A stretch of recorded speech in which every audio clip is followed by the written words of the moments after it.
Hello, my name is Hampus Hammarlund. I'm from Lunaris, and today I'll be talking about why we use Elixir basically throughout our entire tech stack in every single project that we work on. First, before we get into things, a little bit about myself and the company. I joined Lunaris just about a year ago, and I'm now the lead developer of Snapify. Before joining Lunaris, when I first came to Japan, I worked at a K2DI R&D lab focusing on prototyping health applications. As for Lunaris, it has a little bit interesting of an origin story. It started out as Solaris, which was founded in 2008 to sell Japanese goods, anime, and video games to foreign markets, which basically caused them to be switching from e-commerce platform to e-commerce platforms in the early days, trying to find the best solutions to their business needs, which they eventually ended up on Shopify, which still required them to produce some other services for themselves in order to meet all the goals they had, which eventually culminated in forming Lunaris in 2017 in order to provide those in-house applications to all Shopify merchants, which has led to today where there are 5 major apps in production, as long as us starting a few non-e-commerce apps now in the near future. So to be able to kind of frame the talk about Elixir, we'll be covering this over our 3 major apps. On one hand, we have Easy Points, which is a consumer loyalty application. Think if you go to like Backend or any major retailer in Japan, if you spend 100 yen, you get 1 point that you can basically use as money. We also have Smapify, which is an offline to online syncing application, which links Shopify with Smonogy, the largest POS vendor in Japan. And then we also have the Solaris side of things, which just manages our in-house inventory, products, orders, basically everything related to the e-commerce side. And the thing that separates these applications into 2 categories is that on one hand, Easy Points and Smapify is exposed to any merchant who wants to install them. So that means they need to have a high focus on high concurrency and be able to handle that throughput. Whereas on the Solaris side, because it's just an in-house application, it's more about us ingesting our own data, modeling it correctly, and then presenting it to the various staff, whether they're in the warehouse or customer support. But the thing that they all share in common is that they're built on Elixir. But what actually is Elixir? So you heard a little bit from Paul right at the beginning that it has its origins a bit in Ruby. Elixir is a functional and data immutable language with a backend running on Erlang's VM, the Beam. It was originally created by Jose, where he wanted to take the syntax that he loved from Ruby, but actually make it be able to scale using the power of Erlang. And Erlang itself was developed by Ericsson about 40 years ago for the telecom industry, where their main focus was high concurrency while doing that in a fault-tolerant way. And today, Elixir is actually used by many companies you would probably recognize, like Discord and Pinterest, that use it throughout the majority of their stack to great success, along with some other companies that use it for various different parts as well. But why would you actually pick Elixir for your technology? One of the main things is that it's actually full stack with batteries included. It includes the great syntax in the front end, all the way to all the Erlang and native features that you get in Elixir. And what this enables you to do is have small dev teams be able to take ideas all the way from 0 to fully implemented without the need for mining through all the different third-party libraries or implementing things yourself. You can just rely on what comes with Elixir. And as kind of like a subjective point, people just kind of like writing Elixir. It's a very enjoyable language to use every single day. And to kind of summarize this kind of like initial overview, this is more or less why you want to use Elixir. Why would you want to build a server where you're pulling in different services from all over the internet when you can just let Erlang handle everything yourself? So to dive deeper into this and why we use Elixir and why many other companies are also choosing to, we'll be approaching this from 3 different views. The first will be the little bit more subjective part, the developer experience, followed by the back end, and then finally the front end. So for the front end part, Elixir obviously being not that popular a language, there aren't that many developers. But fortunately, Elixir developers are actually quite easy to create. And when you call Elixir a functional language, if you went to University for Computer Science, you probably still have some amount of PTSD left over from when you had to use a functional language like Haskell or any Lisp derivative, where the syntax is just completely foreign to you and you don't really understand what's going on unless you're one of the weird people, kind of like me, who actually like closure and the string syntax. But as far as the functional language goes, Elixir is actually quite easy to understand, and if you're coming from any C-style language or from JavaScript, you won't have too much trouble picking it up, and then just learning the slight little quirks that it has. It's quite easy to pick up for any new developer, which has actually caused it so that a majority of the developers working at Lunaris entered without knowing anything about Elixir. That includes me. I had not written a single line of Elixir before I found the company listing, and now I use it every single day, and I find it to be a great experience.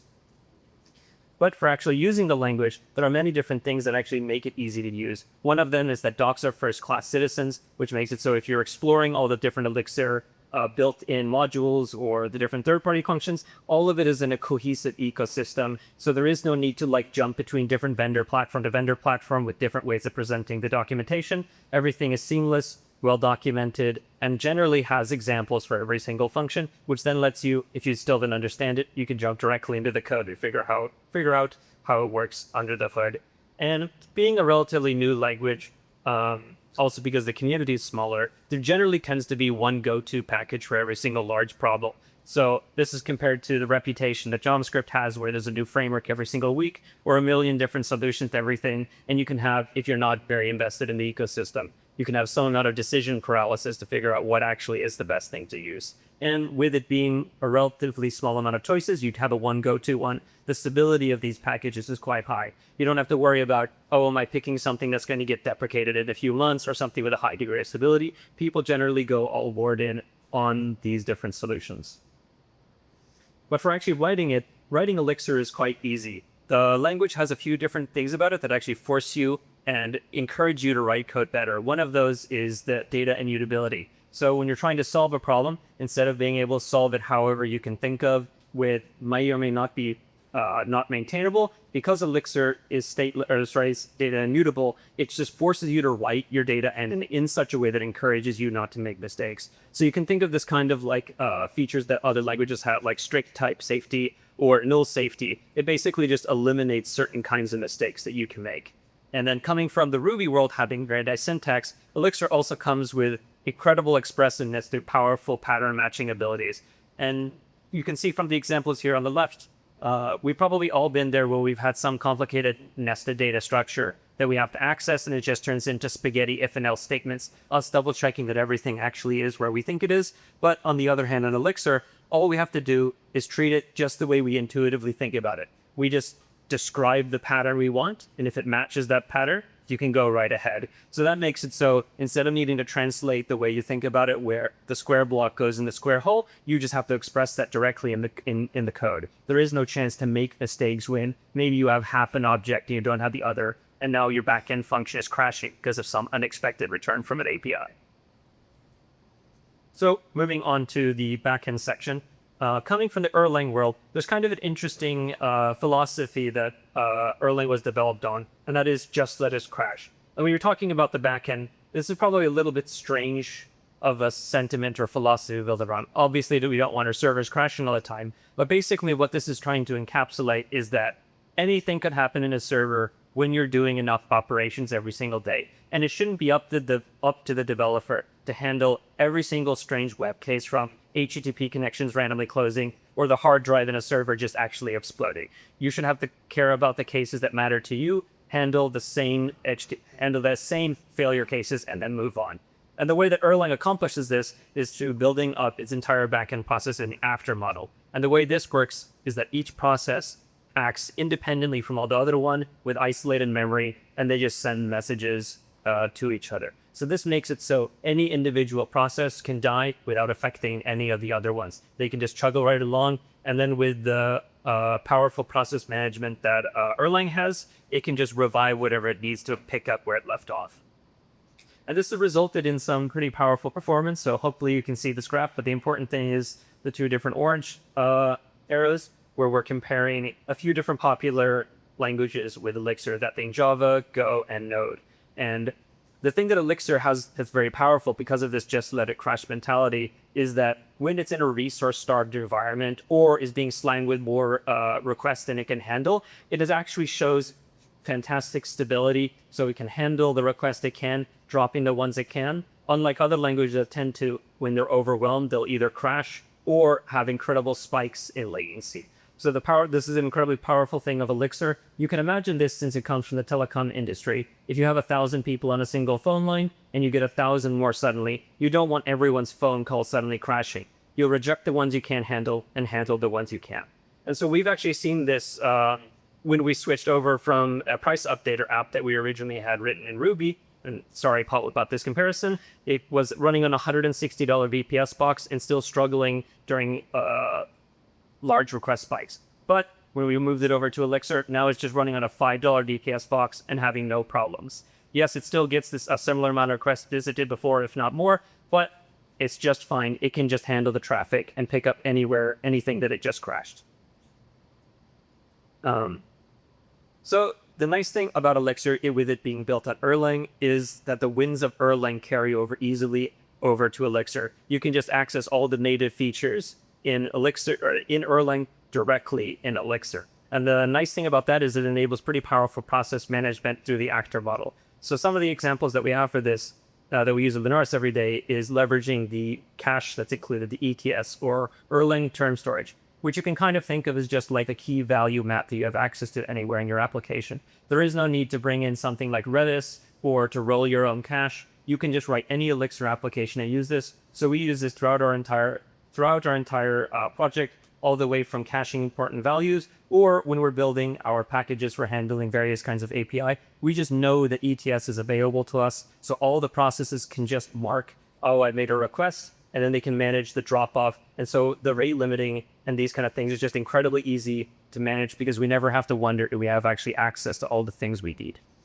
A similar kind of observation that we also have access to is something called gen servers, which you can kind of think as like asynchronous processes that you can task to either observe some amount of processes or have follow-up tasks. And we take advantage of these in a few different spots in Lunaris. Two major examples is when you're making back bulk requests, they have an asynchronous response. And if you're the process responsible for initially making this request, in some other languages, either you have to make a decision who's actually responsible for checking to see, did this actually follow through? Do we actually get the result? So in other languages, often you'll make a cron job, which will now sit outside the system to check things, or you have to have the process that started it somehow be responsible for managing the after effects. But with gen servers, all you have to do is poke it and tell it, hey, check on this in 10 minutes and see how things ended up going. And then for telemetry, because everything is just done as message passing, all you have to do in order to set up basic analytics and telemetry is just introduce a package into your application and start listening to the messages, and everything's kind of taken care of for you. There is no need to introduce code all over the place or to put callbacks everywhere. It kind of just works straight out of the box.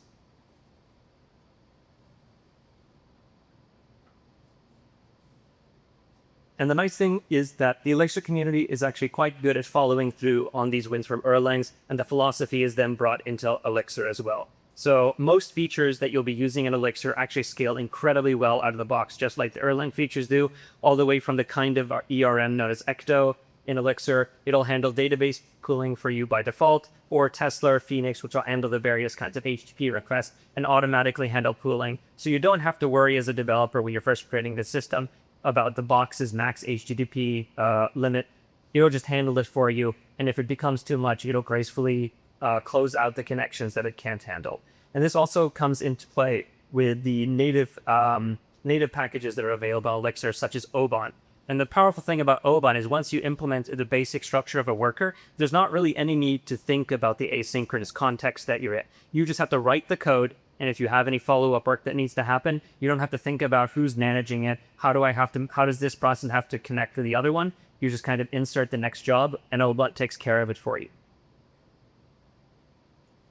And when you actually do build these services, managing the deployment is actually quite easy as well. And one of the nice features that Elixir has is zero downtime deployment right out of the box. So if you're running more standard binary-based deployment, obviously if you have something running a server, you'll have to go through the process of shutting it down, switching in the binary you want, and then starting up the new one. This ends up with some non-zero amount of downtime in between. But with Elixir, when you're deploying the code, it just pushes it to the server and basically hot reloads it, resulting in zero actual downtime for the application.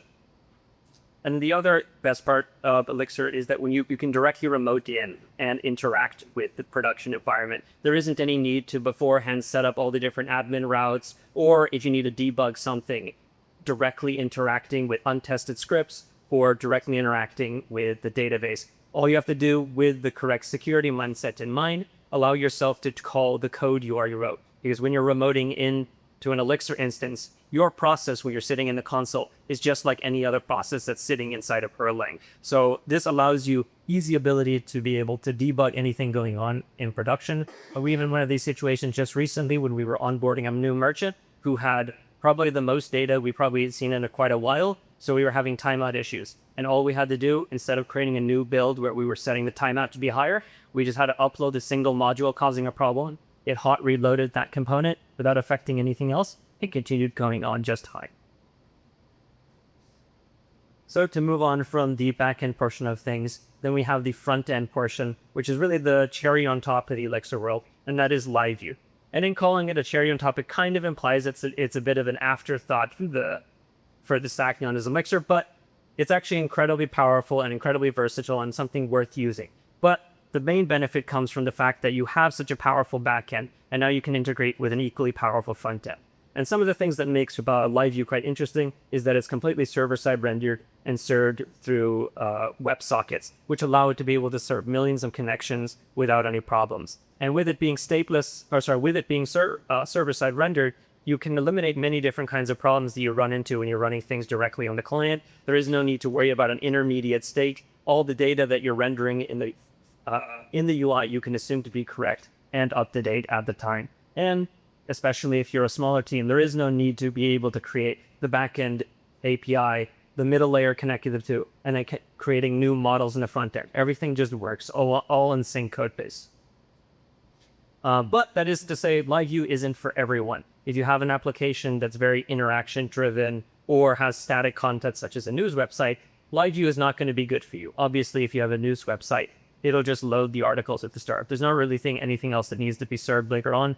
Or if you have interaction-heavy apps, such as if you have Figma or something where you don't need any backend data, all of that, LiveView is just going to introduce lag into your system, and you can just manage everything on a client. But where LiveView really does shine is when you have backend-driven events. So think live dashboards, messaging applications, or anything in which you want to guarantee that the backend data you're using is correct and that everything flows together. And so one powerful example is form validation. If you're doing this in a more traditional setup where you're a front end and back end, the front end will need to do its own validation with its own schemas. But in LiveView, you can just use the same data models you have at the back end of the front end. There is no need to worry about drift between the two definitions. You can just use what you've already defined and move on. And so this is really good for us at Lunaris, where, as you can imagine, if you have a warehouse, there's probably many different people working on the same either orders, the same products, picking inventory from the shelves and preparing it for orders. And what we really need them to have a guarantee of is that what they're looking for is actually correct. You don't want two different people hunting for the same thing just because they forgot to press refresh on the list of things they're looking for.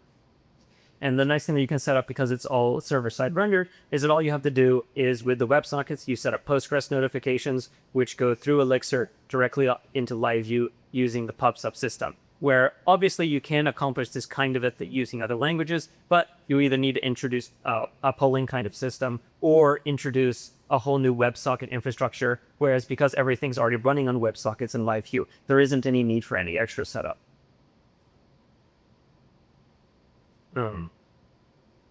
So the nice thing to kind of like close out the general thoughts of Elixir is that Elixir provides you with incredibly powerful built-in tools. It truly is like a battery, all batteries included backend. It comes with an incredibly powerful front end to display that backend that you rely on, and it's just enjoyable to use. So I think if there's anything to take away from Elixir in general, it's that the individual components, you might be able to find them faster, or you probably can find them faster somewhere else. But the main thing is that you won't find it together all in one included package this good. And so Elixir comes with so many batteries included that it'll scale way further than you think it has any right to. And as a small dev team, this is really important. When you're creating new products or scaling, you won't have to worry about, when I hit my limit, is the server going to crash, or is it just going to start timing everyone out? So if Elixir has been interesting to you and you haven't actually spent any time learning it, there are many different great resources to learning it. You can check out the official documentation, which has fantastic resources, or you can check out interactive lessons on exorcism. And to leave on the final note, we are hiring. If you want to use Elixir either professionally, it doesn't matter whether you've never touched Elixir in your life or whether you've been developing it for years. We have open positions all the way from junior to senior.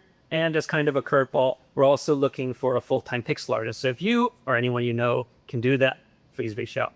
Thank you.